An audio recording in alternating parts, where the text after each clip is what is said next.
Man, this is Deion Dawkins, man. And you're listening to The Scoop on OurScoop.com. You already know. What's up, everybody? Welcome back to The Scoop, OurScoop.com's podcast. We're now Season 9, Episode 31. I'm OurScoop.com editor John DiCarlo, joined once again this week by Kyle Gauss. Kyle Gauss is back in the house. I sound like Dr. Seuss. Rymir Vaughn and Declan Landis. No Johnny Zawizlak. Got a lot to talk about. Hysier Miller announced his intentions yesterday to enter the transfer portal. We broke that story yesterday morning. We'll see what is coming up in the days ahead for both programs, the Temple men's and women's basketball programs. We've now had the benefit of watching 2 open practices for spring football. So we've got some spring football updates for you as well. Lots of mailbag questions, lots of fun stuff to get into. The mailbag has become a place of venting. We're here for you all.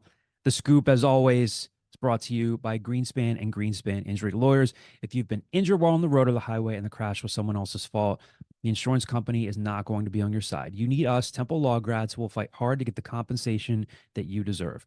We only get paid if we win. So in Pennsylvania or New York, call us today at 215-261-7359. That's 215-261-7359. And you can find them on the web at greenspans-law.com. That's greenspans-law.com.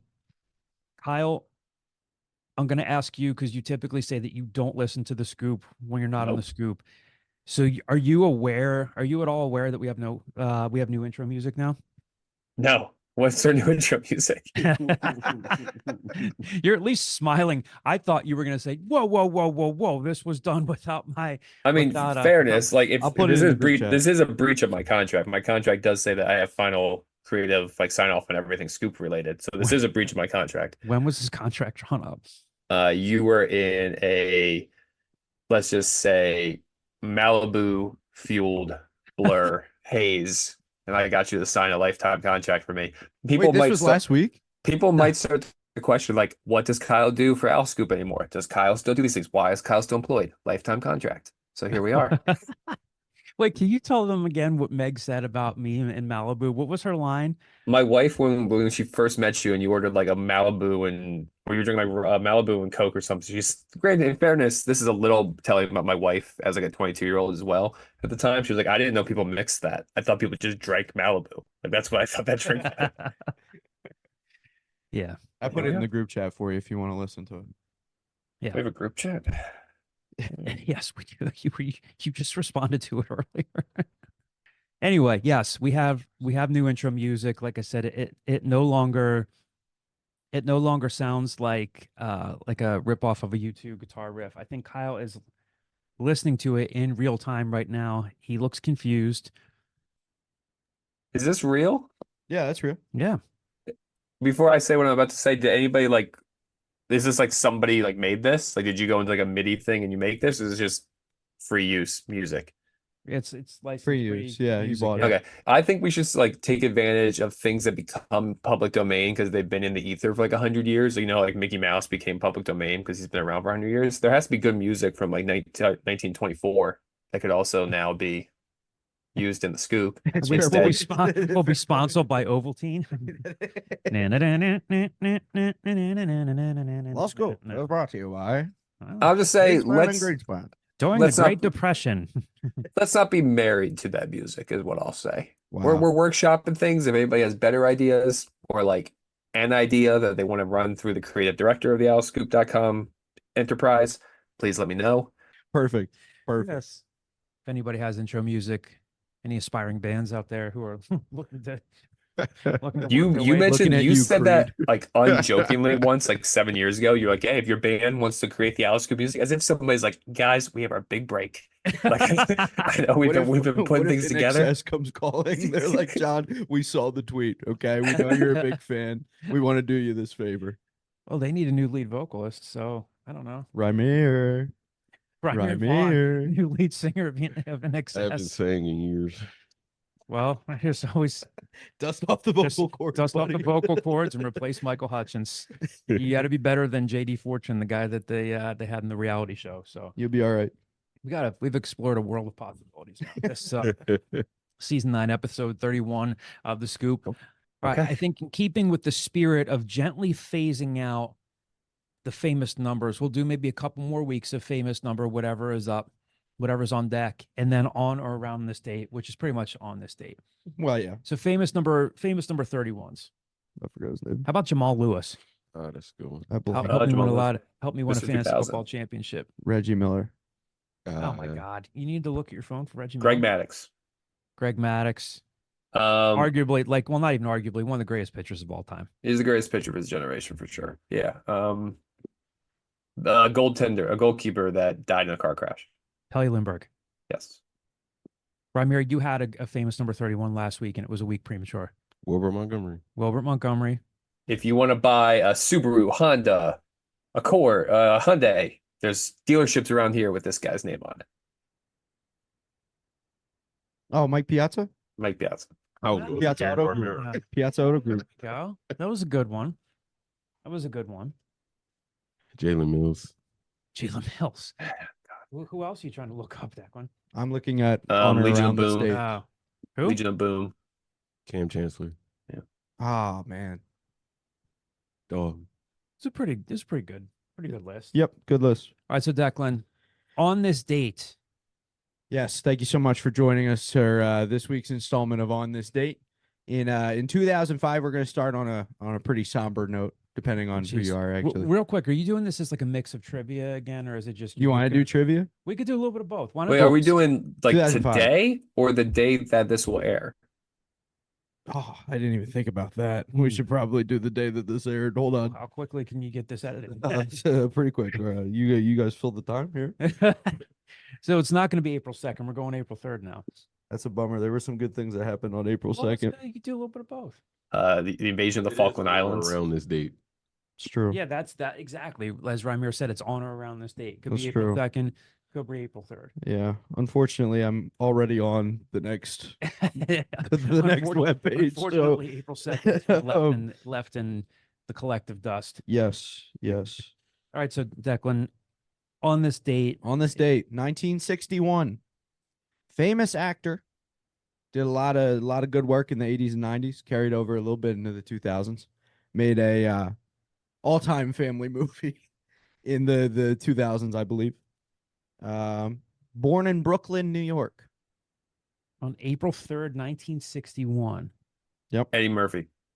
Eddie Murphy. Are you thinking the Nutty Nice Professor? work. No, I was thinking of Daddy Daycare. Jesus Christ. That's your all-time family movie? That's insane. Beverly Hills Cop. The Golden Child. Also, Murphy. not how I would describe Eddie Murphy's life. I would have. You left out a key event that I would have included. Yeah, he's had a couple transgressions in his life. Very, very funny, very talented man, very successful guy. Yes, But, yes. but we'll go with your narrative, Declan. Thank you very much. On this day in 1882, Oh, come on. I'm cooked. while adjusting a picture on the wall of his home in St. Joseph, Missouri, American outlaw was shot and killed by Robert Ford. The badass Jesse James. Yes. Mm. Yeah, you guys got to catch up here. Just saying. In 1860, on this day, from your time, So funny. this government agency was launched. Federal Bureau of Investigation. No. Between St. Joseph, Missouri, another Oh, St. Joseph, Missouri, This is and St. Sacramento, Joseph, Missouri. California. and LaSalle, California. in LaSalle, California. Um, Famous, very famous government agency. Post office. Close. CIA. No. Why US would that be? the US Why would Mint. that be close? U.S. Mint. The No. FCC. No, it has to do with delivering mail, though. United States Postal Service. Yeah, did I already say that? Where yeah, Um, said that. Oh. UPS. This is a branch of the United States Postal Service. I have no idea. I'm done. What? What? Yeah. What The branch? Pony Express. Pony Express is not a That's branch not- of that the was not a Postal branch of Service. the U.S. Postal Service. Sure it is. Sure it is. Sure it is. Treat for- we'll do one you'd be a more. treat for Quizzo. We'll do one more because you guys are People not on their very good third at beer this. would not be happy with you. You guys are not very good at this, unfortunately. No, Uh, ask better questions. No, actually, I don't because there are only a specific number of things that happened on this day. So, I don't know what you want me to do. Yeah. Did you get us I'm back sure in the there's a 20th billion century? things that happened. Yes. Maybe not famous ones. You know what I'm saying? You're not going to get that. There you go. This person was arrested in 1996. Oh, I already know And who's this. Will Ferrell did a version of him on SNL. Ted Kaczynski. Ted Kaczynski, Oh, wow. 1996 in Montana. Mm. And that was What was his that name, on this John? day. What was his nickname? Ted Kaczynski? The Unabomber. Okay. Just making Like sure. when you And said, that what's was his- on this day. When you What's said his what's his nickname? nickname, I thought that he have like Big T. a nickname like Big T. And that was on this day. That's draw. We're still Still working on that. workshopping things. Still workshopping. It's still I work- still want to do the trying. thing where we trying. think of two words and we say the word, we try to guess the same word. I want to get that going. That's better It has than to do with the news of the week. yeah. That's a great idea. All right. Well, hey. 1, 2, 3. Transfer portal. Orange. Okay. Transfer portal orange. Okay. Wait. Wait, how do we Transfer do this? portal We have transfer orange. portal and orange. Then what? Then we're trying to guess the same word next time. Okay. So Transfer portal orange. 1, 2, 2, 3. 3. Tennessee. Jim Boeheim. Okay. That was better. Okay. 1, Wait. 2. Jim Boeheim in No. Tennessee. What? No, I think we got it now. Tennessee, Jim Boeheim. I think we got this. I know what I'm going to say. I don't want to say what I'm going to say. No. Mine's just a legitimate answer. Mine's not. 1, 1, 2, 3. 3. Syracuse. Syracuse. Yeah, there you go. We killed See? it. We killed it. We've had better starts to the scoop, but I again, disagree. okay. I disagree. I think this is the best. I think this is the mountaintop. The best This is the episode peak. ever. Yeah, well, at least so far. Maybe we'll get another Mount Rushmore question. Maybe. Before we get to that, though, again, biggest news of the week easily: Hysier Miller entering the transfer portal. We broke that story Monday morning. Hysier averaged nearly 16 points a game to go with 4 assists, 3.6 rebounds per game, and of course, in his final game in a Temple uniform, he had 32 points, which was a single game record for the American Athletic Conference tournament. 6 assists, 5 rebounds in that loss to UAB in that conference title game. He met with, from what we were told, he met with Adam Fisher last week. Sounds like he thought about it again over the weekend, then announced his decision on Monday. So, again, I mean, we're stating the obvious here. I mean, well, to some fans in the Temple fan base, they, again, fandom is what it is. They go back and forth. They waffle back and forth. And some fans think that Temple is going to be, and I'm referring to fans on our message boards or maybe some on Twitter, think that the program is going to be just fine without him. But it's a loss. It's a loss. And again, we'll talk about this more. We'll certainly talk about this more in the mailbag. We have plenty of mailbag questions about this. Where does your mind go from here? We know from year to year now that the possibility of anyone leaving is there. Hysier Miller leaves. Where do they go from here? Kyle, I'll start with you.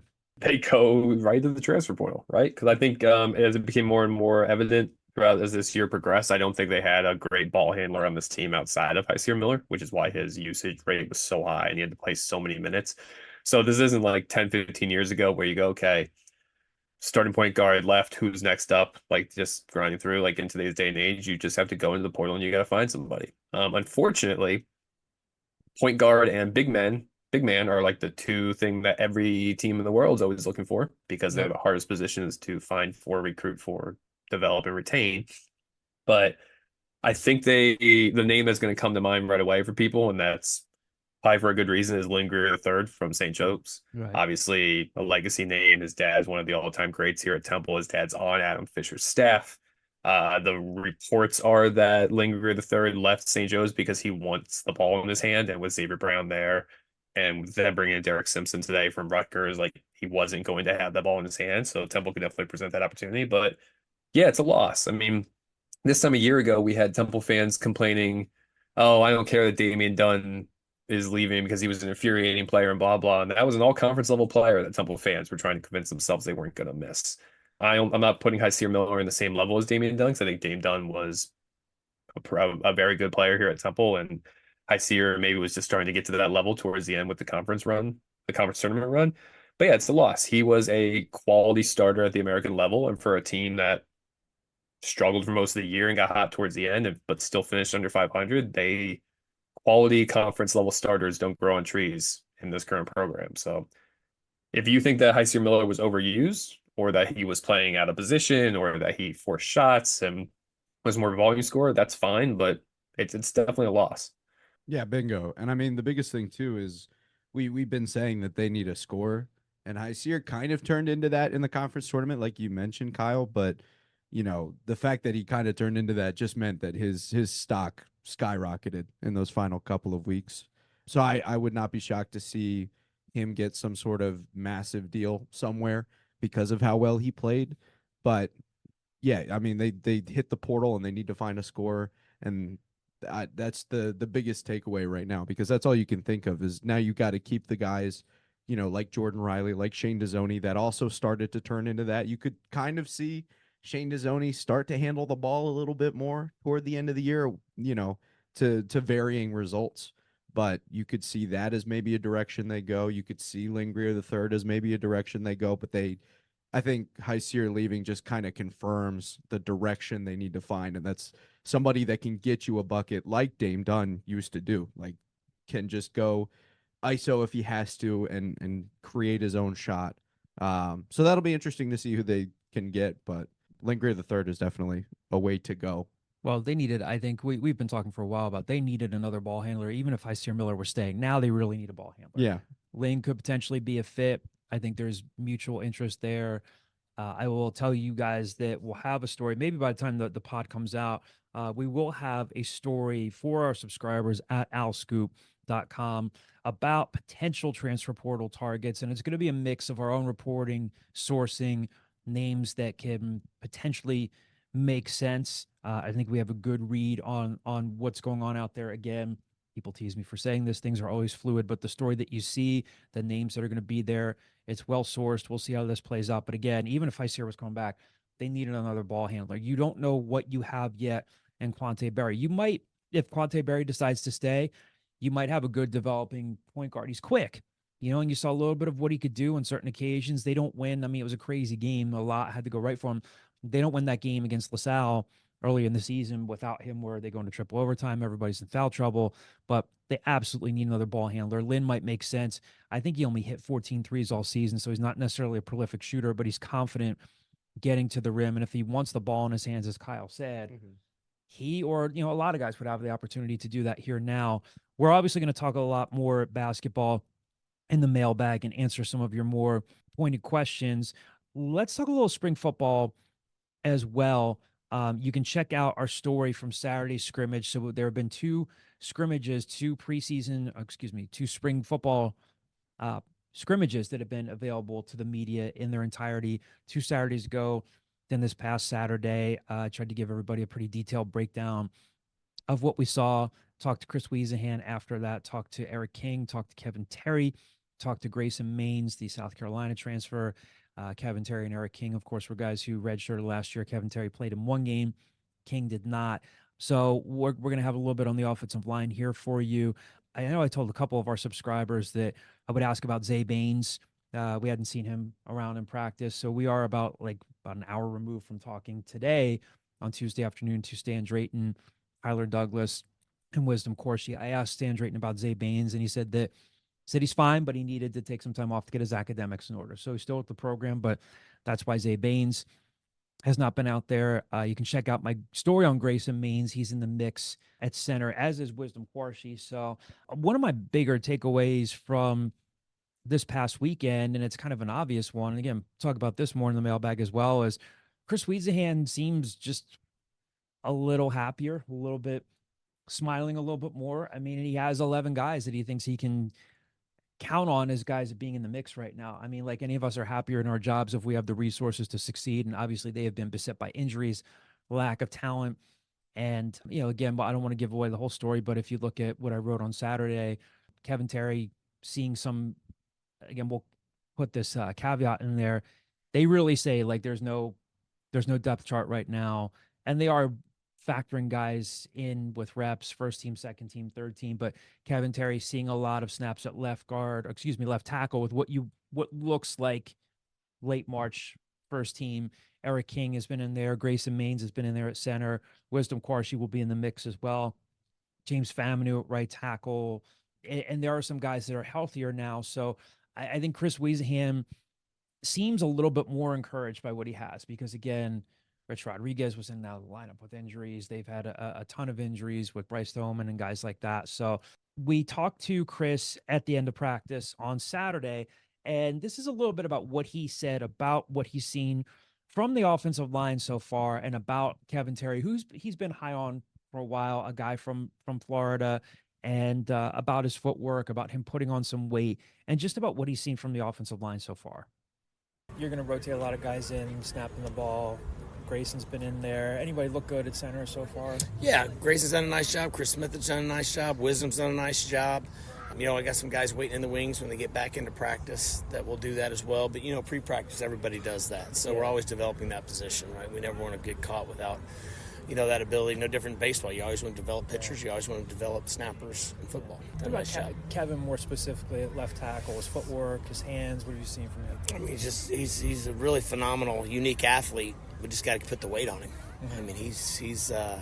He has triple extensions just natural, right? His ankles, his knees, his hips, you can see him getting his stance and his ability to move.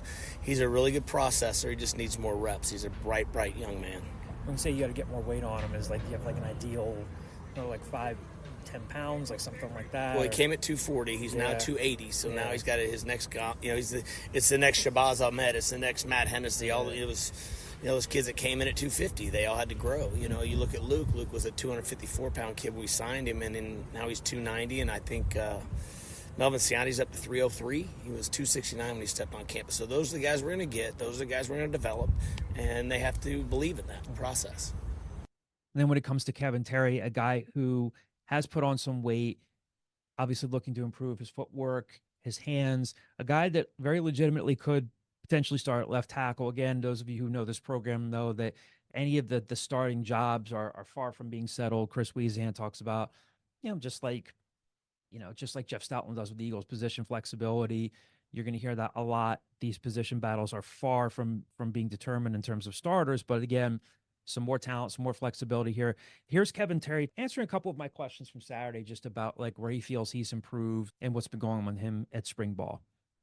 What does an actual college offseason do for you after you come in and play, even if it's just a little bit as a true freshman? What does it do for you just in terms of allowing you to catch your breath, like mentally, physically, and all that stuff? So first we got to learn. We got to get our bodies right. The main thing that I'm working on is gaining weight. Coach Wee's big on that. Once your weight's right, your body's going to be right. Then you're going to be able to do more, play harder, and prevent injuries. Mm-hmm. That's what I'll say the offseason is mostly about getting your mind right, getting your body right, and it's going to lead over to the field. What's the regimen like for gaining weight? Is it still the same thing of like eating late and a ton of calories? It's just eating a lot of calories, shakes, just tracking your calories, really. You got to just eat a lot and drink shakes. When you're gaining weight and you're still trying to stay mobile and flexible, is that tricky, or does it literally help you as you're putting on weight? I feel like for other people it's different. For me, I was able to gain the weight good. I was able to gain good weight, so I didn't really lose too much speed. Mm-hmm. I'm still pretty much the same this spring. All right, so again, a lot more there. If you check out the site, we'll have our interviews with Eric King. Reporters had a chance to talk to him on Saturday to ask him about what he's been doing at the guard position. Couple of other interesting takeaways from today. We got to talk to Tyler Douglas. I wrote this on Saturday. I think he's probably tangibly a step or two behind Evan Simon and Forrest Brock as a thrower. Again, Clifton McDowell just pieced, left, back in the portal, no longer at Temple. But Tyler Douglas is a pretty good athlete. I mean, when you see him, and one of the cool things to see on Saturday was the quarterbacks went live and they were eligible to be hit. He can really move. You can see why he was partially successful at Ocean Township. I mean, he can really move. He moves like a Power 5 quarterback in terms of running the ball, whether he's scrambling, whether he's creating his own space, or whether it's a design run. He's got some really nice ability there. Again, we'll have stuff up by the time you hear this pod. Again, we talked to him earlier today, talked about, his throwing motion, his technique. He's still got some work to do there, but his athleticism pops when you see him on the field. And again, you'll hear it from Wisdom Corsi as well, a guy who told me today, I want to play center. So does Grayson Maines. So that's good. A lot of competition there. We'll talk some more football in the mailbag. The transfer portal, getting back to women's basketball. Ennis Piper, Rain Tucker entered the portal. Declan, you said even a couple weeks ago that they were going to need some bigs, and now they really need some bigs. Yeah, really, really need some bigs. I think the biggest takeaway though for Piper was she stays in conference, goes to USF, presumably gets some money from a program that has been really solid for the past however many years. Struggled this year, but now have that sort of front court depth that they've been lacking. But Rain Tucker is, I mean, that was crazy. I don't think a lot of people realize that she had eligibility remaining. She has one graduate year now she'll be able to use. She was just very kind of underutilized, it seemed, at times in the offense, which maybe led to some frustration. I don't know. This is purely speculative, but I wouldn't be shocked to see her get some serious traction just because, what she offered on the offensive glass. I mean, Temple was 6th in the country this year in offensive rebounds. Like that happens a lot, in part because of her and in part because of Ennis Piper. So, but yeah, you mentioned needing front court depth like that. They have just one player left on the roster that actually played minutes this year, and that's Jaleesa Molina. And to be quite honest, she could not play much in Fort Worth because she was a step behind the rest of the people in the front court. So they're going to need some serious movement out of the transfer portal, and we'll see who they bring in. But they need at least a couple names, and preferably people that can also score on the offensive end and maybe eliminate a little bit of that half-court stagnation we saw toward the end of the season. Yeah, and I talked to a couple of people about this morning to just get some perspective, and a couple of sources I trust on this. Ennis Piper did want to stay, had a good experience at Temple. USF had some NIL money for her. The coach down there is a friend of Diane's, and I don't think it was any sort of discord between her and Diane, but it's an NIL decision. So it's affecting, obviously we know it affects the women's game, but you hope in the future, if you're a Temple women's basketball fan, that they get some help there. But again, we'll talk about that more as we get into the mailbag here and bring some education to people into the NIL process and where Temple is and where they're not and where they've grown and where they could use some help. But let's get to these mailbag questions, because again, this just gets us back on track for a lot of what you guys want to hear and what you want to know about. First question from Twitter, Al72. Glenn, one of our longtime listeners, had a chance to connect with him a couple times this year during football season. Appreciate the question, Glenn. Do you think Hysier Miller felt that possible incoming transfers would put pressure on him since it would be his last season? No, not at all. This is a opportunity for him to potentially go into the portal and get some life-changing money. This was not a situation where Hysier felt like incoming transfers were going to take away his starting job or anything like that. I think the Temple tried its best to keep him. He thought about it long and hard and has decided that he's going to leave. So no, it's not a situation, I feel, where he thinks transfers would be putting pressure on him. I also want to add on to that last part where you said Temple very much wanted him, because there were people on our boards and people on Twitter saying maybe this is like a mutual parting. No. Temple wanted Hysier Miller back. Temple made an offer and a pitch to have Hysier Miller back. Hysier Miller left.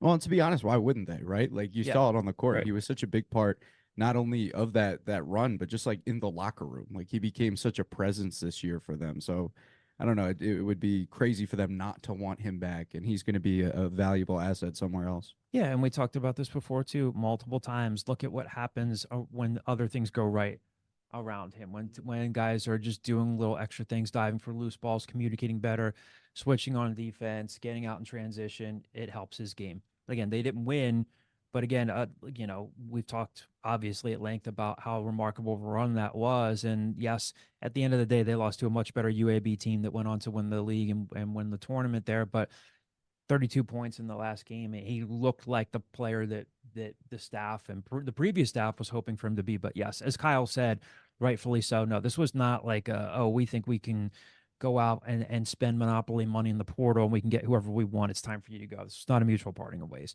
Our friend Javon Edmonds, former OwlScoop.com staffer, formerly of The Messenger, checking in here. Does Jahlil Brown happen this time around? So that's where he refers to Haverford School point guard or combo guard, I guess you could say, who spent 2 seasons at Penn State. Yeah, it's a possibility. He's in the portal. I think there's mutual interest there. Whether it happens or not, we'll see. My general impression, and this is not, I haven't spoken to Jahlil Brown about this. My general impression is if Temple wants Jahlil Brown, they'll get Jahlil Brown. I just think there are situations where maybe they're talking to some guys that, look, if there was a finite number of scholarships, which guess what there is as of right now, they might, they have a pecking order, right? Like there's other people you have to talk to before you can kind of make that decision. But yeah, I get he's very much in the mix, I would say. I mean, Adam Fisher was one of, if not the primary recruiter for him at Penn State. So yeah, that connection is there. Next question here from our Al Scoop message boards from the Screen Name Temple fan. Al, is money the answer to all of our problems? Not all of them, but a fair amount of them. I was going to say it certainly helps. I never want to devalue anybody's opinion, and there are certainly reasons why you could look at the ability for anybody to transfer at any time now, and the chaos that the transfer portal and NIL have brought into the world of college athletics. You don't have to like it, and I'm not trying to, again, devalue your opinion. I understand where you're coming from, but this is where college athletics is right now, and you can see what happens when you get behind the 8 ball in terms of not adapting to change right away. There was one person on Twitter who was going back and forth with me yesterday and saying, oh, I guess Hysier Miller is not loyal. He's not loyal. He backed out on a contract. And I had to explain to him, like, no, he didn't sign a contract. Scholarships are 1-year renewable agreements. As far as we know, he is going to do or already has done everything he said he was going to do with the tough fun in the NIL space. It's not a thing about being disloyal. If you want to look at this again, and we didn't know this until later on this past season, Hysier Miller, as all of you know, did enter the portal last year during the coaching change. He had interest from Fordham. He had interest from SMU. He went down to SMU, and at one point during his visit, told the SMU staff, yeah, I'm coming. Came back here, changed his mind, and he passed up more money at SMU to come back to Temple. So loyalty, no. Again, as someone who enjoys covering Temple, would it have been cool to see Hysier Miller come back? Yeah, absolutely. I like him. I think he's a great kid, and I want to see him do well in his life. We had him in here on the Scoop right after too. Yeah, and I want him to do well in his life, but it's not so much about loyalty. This is not college basketball of the 80s, 90s, even like 3 or 4 years ago. I think loyalty is part of it, sure, but like, again, we'll say it for the 5 millionth time. You have to re-recruit your kids over and over and over again, and you can either adapt to that and I'm not saying the Temple's not trying to adapt to it, but I think I've said to you guys before, it would be like me and my full-time job, not adapting and like sitting in meetings with you guys. But this whole internet thing, I think we should go back to, we should print 5 days a week. We should, you can't like, this is where it is right now. And so money is a significant factor, not just in the NIL space, but investing in facilities. I think football needs help there. I think basketball's got some nice facilities, but yes, money is a root of a fair amount of this, and it's not just one thing. It's one thing that builds on top of another. I'll also just add, I don't think there's ever a scenario where Temple's NIL or institutional support is all of a sudden get to the point where you can be like, okay, well, Duke's coming and offering $2 million. Temple can hold on to Hysier Miller. I don't think it ever gets to that point. Great point. I think it just needs to be in the point that in an event that a player leaves, like a Hysier Miller leaves, that you are at least in the conversation for replacements. And this time last year, they weren't. Like the guys that got in, they were fortunate to get like starters in Sam Hoffman and Steve Settle and Jordan Riley with very limited NIL assets. They're a little bit better off now this year. They need to be able to be even more in the conversation, and that's where the NIL money comes in, at least as it is right now, because this is 2024. 3 years from now, who knows? Maybe NIL is more regulated. Maybe they're employees of universities, and this is a completely different issue. And maybe we're all no longer covering sports, and we decide to go into organic blueberry sales. Like, I like organic blueberries. Yeah, I don't relocate to Hamilton. I don't see me doing that. Do you know where Hamilton is? No. Declan, I'm going to just put you on the side of a road in like the little like honor system, put money, take blueberries, like huts on the side of the road down to the shore, and you're going to be there and you're just going to be my salesman on the side of the road. First of all, cruel because I would have no idea where I am.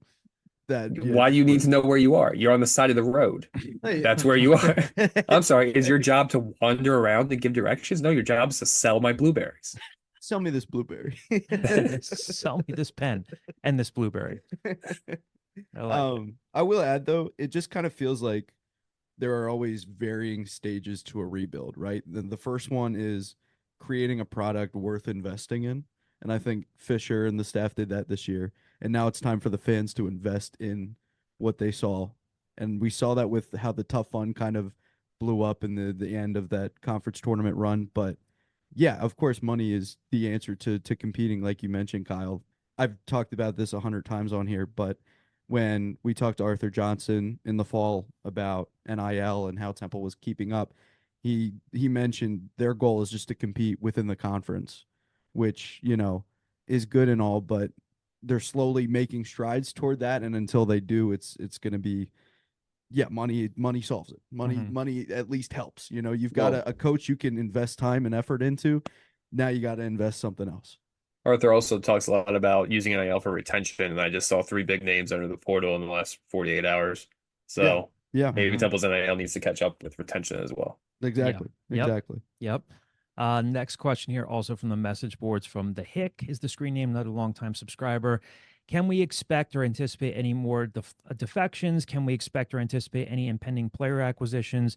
And what are the reconfigured recruiting priorities? So we've talked a little bit about this, most of this already. Can we expect or anticipate any impending player acquisitions? Of course, they're going to both programs, both the women's and men's programs are going to be getting players in the transfer portal. Again, I would encourage all of you to check out Kyle's story, which will most likely be out by the time this podcast comes out. And again, that's going to be well-sourced stuff. We're not saying that every single player you see on that list is coming to Temple, but please know we're not just pulling names out of nowhere. We've got a lot of sources. We've been doing this for a long time. And so the names that we have on that list are there for a good reason. What are the reconfigured recruiting priorities? Talked about this a little bit earlier. I mean, they're the same for the most part. I mean, you need a big, and not in the sense that Jahlil Reynolds was a big or Mark Jackson was a big back in the 90s. They need somebody who can rebound, set screens. And again, if they do want to go some inside out sets, somebody who can do that much better than an Emmanuel Okpomo, or somebody who can do stuff like that. Can we expect or anticipate any more defections? I think so. And I don't say this to be an alarmist. I would be surprised if again, it always happens this way. Last week we were talking about the women's program, and literally I think an hour after we were done recording, that's when Enes Piper had entered the portal. I'd be surprised if we're not talking about another player or maybe even 2 who enters the portal on the men's team. I think it's just basic probability. Like in your mind, if you go, okay, I think that person has a 30% chance of leaving. Well, if they all have a 30% chance of leaving, then odds are one of them's leaving. Yeah. So it wouldn't surprise me if a 5th or 6th scholarship shakes free. Yeah. So I think with those reconfigured recruiting priorities, I think you need 2 bigs. I think you need 2 point guards. I think you need a scoring guard. You need to recruit an entire team. Yeah. Yep. Answered the question there perfectly. A few more questions to get to here. These next few are from Twitter. Off the Hook 3, another one of our longtime listeners. Do we know why Clifton McDowell left for the portal? Who on the offense helps with providing firepower? We ranked 109th in scoring offense last year, and the guy who was responsible for 90% of it is now Rice. So, first question: Do we know why Clifton McDowell left for the portal? We talked to, and I say we, meaning reporters in general. I was not on the call when he was on earlier this spring. Do we know why he left for the portal? We haven't talked to him since then. No. I don't know if Clifton McDowell came to Temple thinking he was going to just be anointed the starter, and he came in and saw that it really is. I mean, one thing we didn't maybe necessarily say as pointedly, Stan Drayton said today, there is no depth chart, and don't read into, yes, when these scrimmages that you've seen over the last 2 weeks have started, yes, Evan Simon is out there, and of course I'm paraphrasing, he's out there with what looks like the first team offense. That does not mean he's the starter. I mean, it's not out of the realm of possibility that when the portal opens again, that they couldn't go grab somebody else that shakes loose from another program. Now, that person would not have the benefit of being here for spring ball, and anything's on the table. I'm not trying to take anything away from Evan Simon. So I don't know if McDowell came in here thinking he was going to be on easy street and earn the job. That's an unfair assumption to make. could have been personal. I don't know why he left. I know all we know for certain is that it caught the coaching staff off guard. When we were here a couple of weeks ago, reporting on practice over at the Star Complex, he wasn't there. You look around, and they expected him to show up to practice that day. So it caught everybody off guard. Who on the offense helps with providing firepower? Great question, obviously, because EJ Warner was a record-setting passer. He threw the ball a ton. He had the opportunity to be a record-setting passer, but he's no longer there. If you're looking for firepower, I think you look at Adante Wright. I think you look at, I think a really intriguing option for them. Reese Clark has really come along. He really looks like, and again, I don't know that I would have said this heading into last season. Yes, we saw him on some jet sweeps and stuff in the spring game, but he's looked really good. He looks like he's in great shape. He actually scored a touchdown this past Saturday on a bit of a trick play, lined up as a fullback, and was really able to get into the end zone in a live period. Obviously, the big question is who's under center. And we don't know that yet. The offensive line looks better. The communication up front looks better. I think I mentioned last week, Stan Drayton, one of the things he said is there haven't really been any lopsided practices so far. It's not like every time we've talked to him, he said, yeah, man, the defense is way ahead of the offense. Again, caveat is they're playing against each other. They're not playing against Oklahoma. They're not playing against Tulane. They're not playing against Tulsa. They're playing against each other. But I think there are options there. You have no sure thing, obviously, going into the season where you say, well, whoever's a quarterback is going to get you 3,500 yards and 25 touchdowns on a high volume of throws. But yeah, I think there are some options there, whether it's a Tyree Washington and Antoine Littleton and improved Jaquez Smith. But I'll flip this over to you guys. I mean, who do you see, in keeping with off the hook's question here, 90% of that percentage that he came up with, who's filling the cup there in terms of just getting some points, getting some explosive plays? I think I agree with a lot of what you said. I think the running back room is going to be better than it was. And I think that coupled with the offensive line makes it more, hopefully, of a more balanced offense. So this question is not as significant as it might have been a year ago when they had to throw the ball 50 times a game. But to who's going to make this offense more explosive from a passing aspect, I think the big guy hasn't played yet this spring. I think Antonio Jones, the transfer from Grambling, can be a little bit of lightning in a bottle. I think he's like a faster version of Ahmad Anderson, who had the ability once he got the ball in his hand to kind of make plays and get more yards after catch than you would expect. So I think he's an option.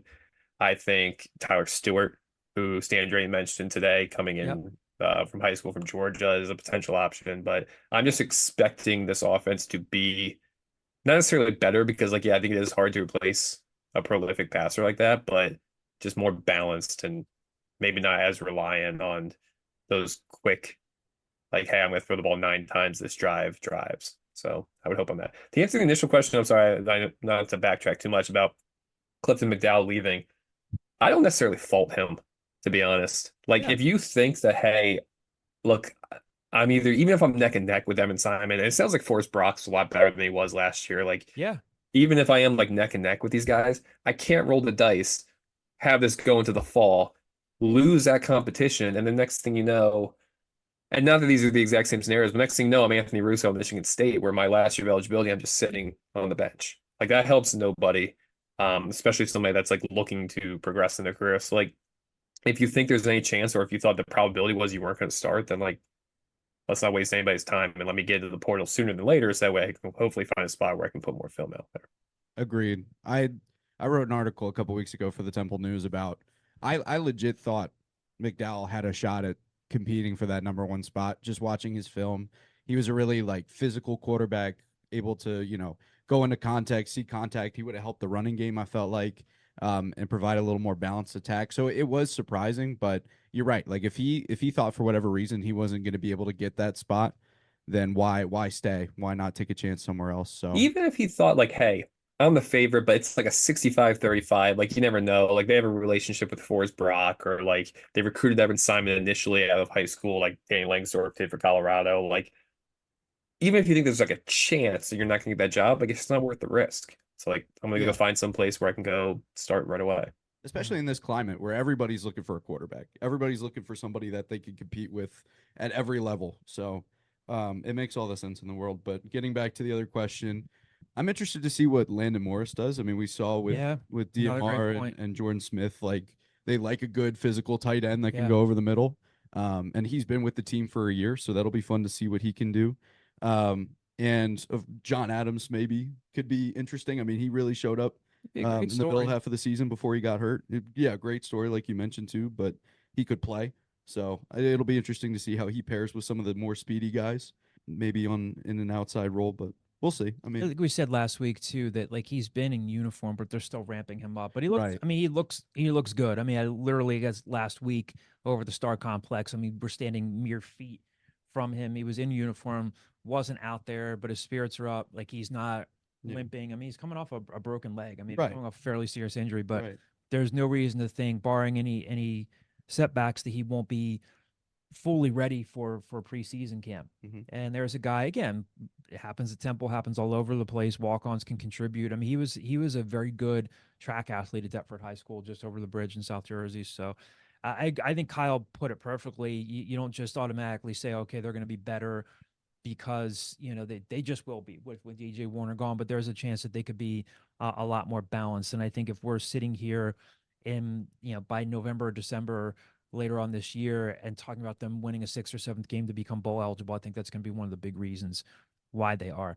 Next question comes from our message board, sort of similar question from TU1834 is the screen name. I want to be an optimist, but I'm a very casual football watcher with only basic understanding of the game. I would really appreciate an explanation of why something from camp, be it a quote or something you've all seen in practice, should give me reason to be optimistic about the development of the team. Totally fair question, by the way. Yeah, no, Totally fair question. I'll go back to, and I think there are a few things, again, caveat that they're playing against each other, so I'm not trying to hype them up. I'll go back to Chris Wiesehan. I think Wiese is really pretty honest. I'm not saying last year at this point he was doom and gloom, but he's honest. And the guy just looked, he had a lighter mood about him, and he seemed encouraged. I mean, he can actually see, he can look at Eric King and say, that's why I redshirted this guy. He looks a little bit more ready. Kevin Terry looks good. I have legitimate competition at every spot. And again, as cliche as it sounds, if they're a lot more fundamentally sound on the line, then a lot more things are possible. So if you're looking for a reason to be optimistic, I'd say starts up front. They have more capable options there. Again, how good, I'm not saying that Kevin Terry's going to go out there and look like, like a first round draft pick, but he has the athleticism that you look for, and a guy that they used to be able to recruit and say, this guy's going to learn through his mistakes, but he's got the hands, the feet, the frame that you can put weight on and stuff. So I would say you could be encouraged at this point by a healthier and deeper offensive line.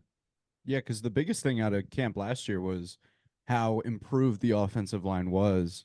And that, I guess, got us optimistic. But then the second they took the field, everybody got hurt. Mm-hmm. So it was like they never had any sort of chemistry or consistency that would have allowed them to show off if they had improved or not. So the fact that they, like you mentioned, are healthier and have more depth at each position and not just, they're trying to learn center on the fly or they're trying to learn these different positions in the middle of a game, I think is a big part of it as well. So it's just little things like that. It's seeing how fast somebody looks regardless of who's lining up next to them. It's, seeing if a quarterback is making a right read depending on what the defense is giving them. All these different game scenarios that will happen in the fall, happen in the spring, albeit against competition that, they've been working against for months. So it is, you can't put too much stock into it, obviously, but it is like very valuable information as a baseline heading into the summer and fall. So I think that's the biggest reason why you should take things away from spring camps. Just to not say the same thing for a third time, I'll give a different answer. I mean, I think there's two things. If you go back to our past segment, for an offense that has a lot of question marks that we're talking about, like who's going to be the quarterback, are they going to be able to overcome this? We named a lot of weapons, to be honest. Like there are like a fair amount of guys you can be like, okay, they have some established running backs. They have a lot of options in the tight end room, like a wide receiver. Dante Wright's done a lot at the college level. Zay Baines has contributed to the college level. But I think the biggest sense of optimism, if you really want to be optimistic about this season, which I'm not necessarily sure if I am, but if you want to be optimistic, I think on the other side, the defensive line has a lot more depth than it did. Mhm. You bring in, you're getting guys back healthy like KJ Miles and Demeric Morris and Alan Hay, but you're also brought in guys like Chroma and Jason Moore, and I'm missing somebody else, like Cameron Stewart from Rutgers, like guys that are going to be able to kind of fill in that 4-man front that he said, like, oh, he has a basic fundamental understanding of football. On the offensive side, the offensive line doesn't work. It's hard to have a good offense. On defense, it's the defensive line. Like, because if you have to start bringing guys in from those other levels to kind of just keep that front like intact, then you're screwed in other aspects of the game. So they're able to actually kind of stop the run with a 4-man front, still get a pass rush just from the defensive line. That opens everything else up and makes the rest of the defense easier. So I would think they did a good job of just at least addressing depth on both sides of those lines. Yeah, maybe a Trey Thomas and a DeJuan Black. Maybe again, I think. Guess what? You don't have to stop the run anymore, guys. Like, you're Yep. just pass rushing again, Exactly. which is what you're good at. Exactly. Precisely. Last mailbag question here to close things out, and this will generate some good conversation. And John Palmieri on Twitter asked this question, and I don't say this in any sort of snarky way, but I think I'm not trying to sound, I don't think any of us are trying to sound holier than thou, but one of the things that we do want to do with this podcast is to try to educate people. So John's question on Twitter is, why isn't the tough, I'm reading this exactly as it's written. Why isn't the tough NIL fund soliciting every damn service provider, consultant, attorney, contractor, supplier who does business with Temple? It is a no-brained, and I think he meant to say no-brainer. John, I'll say this to you, and then I'll kind of defer to Kyle and Declan for the rest of this. The Temple University Alumni Association claims to have 370,000 people in its network, last time I checked. And at the end of the day, one person came forward to start a collective. There are other fan bases who have multiple collectives. Again, as Kyle said before, I don't think we're ever going to see a time where any sort of Temple collective, be it the Tough Fun or anything else in the future, is outbidding a Duke collective or a Kentucky collective or an Alabama collective, but you want to take discernible steps. The Tough Fun is run by one person. It's run by Andy Carl, and we've known Andy for a while. He's a passionate Temple sports fan. He's nuts about it, but he's not getting paid for it, and it's being run by one person. Andy or anybody else in his position would not have the time to go out and find, quote, every damn service provider, consultant, attorney, contractor, supplier who does business with Temple. And it is indicative of how far behind. I think if you were to talk to Andy himself, Andy would tell you it's insane that I'm the person doing this. And I'm not trying to detract from the work that he's done or the service component to it. And that's how they want to be different, which I think is cool, but it's not that simple. And it's indicative of where Temple needs to get to. I know Andy enjoys it. I think it's purpose-driven work for him, but he's one person doing it for free. So that is the answer to your question, but I'll ask you guys if you want to chime in on this as well. Yeah, that's where I think that Temple, the university, has kind of dropped the ball a bit, whether it's institutional outreach or institutional advancement or relationship with other third-party sources. I don't think it's fair to put that on Andy. And trust me, I try to put a lot on Andy in my life, but I don't think it's fair to put that on Andy. Like, Andy, you need to reach out to every 7-figure, 10-figure corporation in the tri-state area and ask them why aren't they donating money to Temple and blah, blah, blah. I think that Temple should be in a partnership with the collective.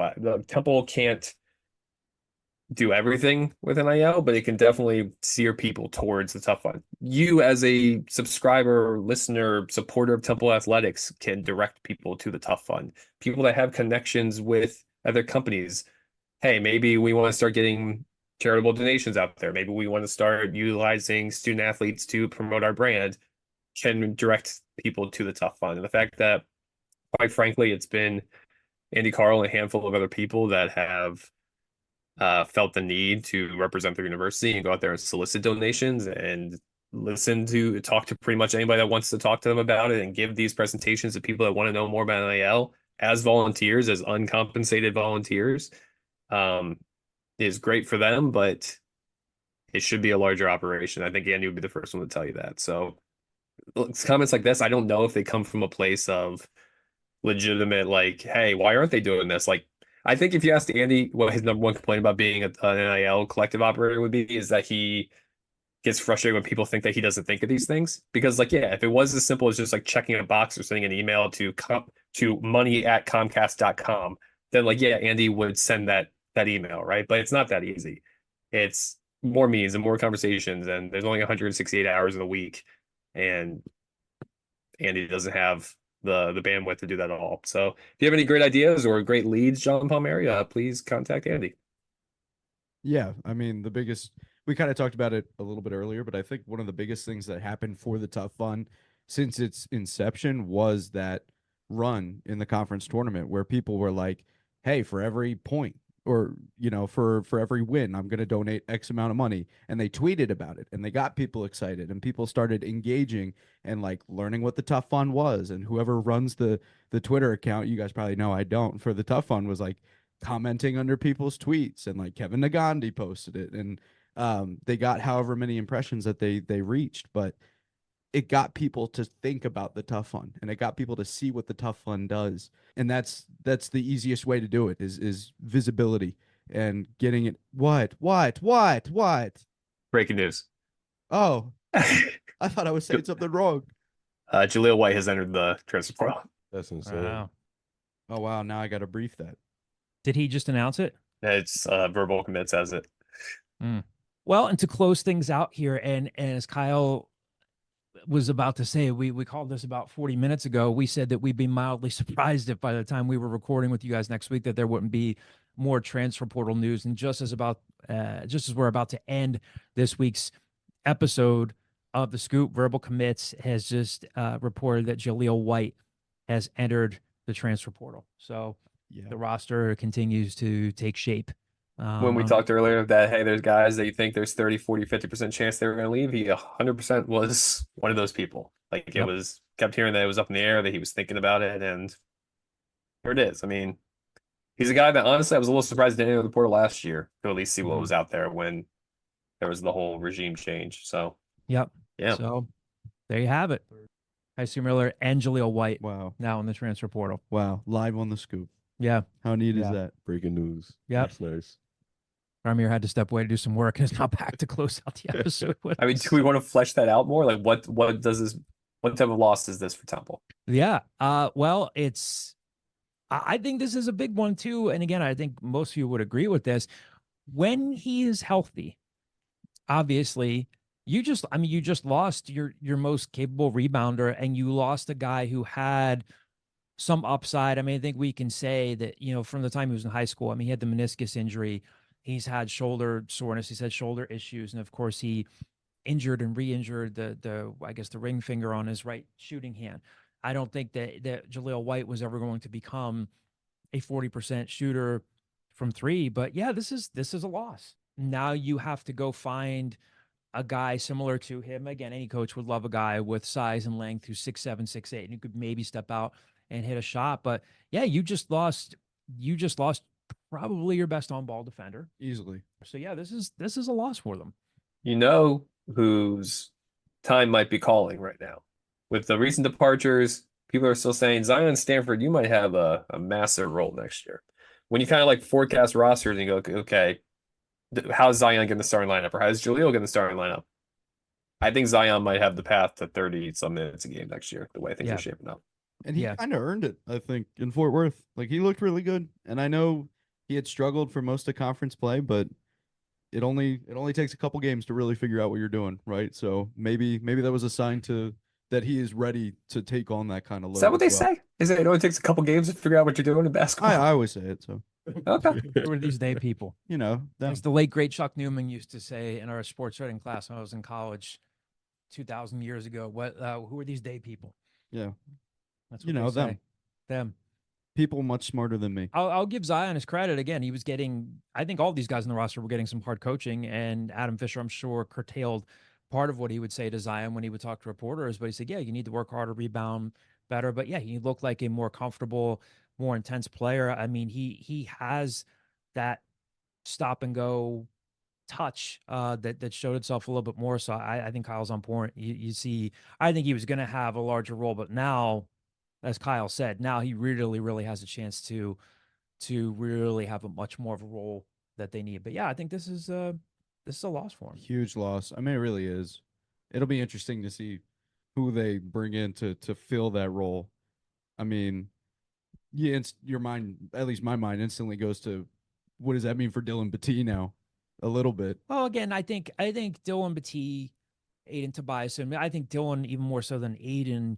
I think Dylan Battie is a little bit more college ready in terms of, and Aiden's a very good athlete. Aiden, both these guys will benefit from getting in to a weight room, but yeah, Dylan Battie has to help you right away. I mean, again, Ari Rosenfeld, who sees a hell of a lot more basketball than we do, said on our podcast several weeks ago that he comes in maybe as one of the best athletes in the conference right away, and that's those are Ari's words, not ours. But yeah, it puts more emphasis on everybody, on Zion Stanford, provided Zion stays. And if you're Temple's coaching staff, I'm sure you're making every effort to ensure that he stays. But yeah, a great point. Puts more emphasis on what Dylan Battie and really someone like Aiden Tobias and too. I think that sometimes when you talk to the coaches, even just casually, they'll say, yeah, well, these guys are still freshmen. They still have to come in and learn. They're different players. I mean, right now, Aiden Tobias is a better shooter than Jahlil White right now. And I'm not trying to take a shot at Jahlil on the way out, but Aiden Tobias can really shoot the hell out of the ball. But he's got to get stronger. But yeah, it puts that multi-dimensional, whatever they're losing in Jahlil now has to be filled in other ways, whether that's an impact player in the portal right away or a collective effort of some sort. Well, and it makes getting somebody that can rebound even more important now too. So that'll be interesting to see if it shifts their mindset at all now that, you know, you lose Sam Hoffman and you lose Jahlil White out of that sort of front court role. It's gonna be a long 6 weeks, is what I'll say. Yeah. Long 6 weeks. Yes, it will. Well, buckle up, everybody. The portal's getting interesting now. Thanks for sticking with us for another episode. Of course, like we said, stay tuned to the podcast next week. And even before that, we will have a story up on the site by the time you guys hear this podcast, some well-sourced stuff about some names in the portal that will make sense for Temple. So be sure to check out Kyle's story. We'll talk to you guys soon.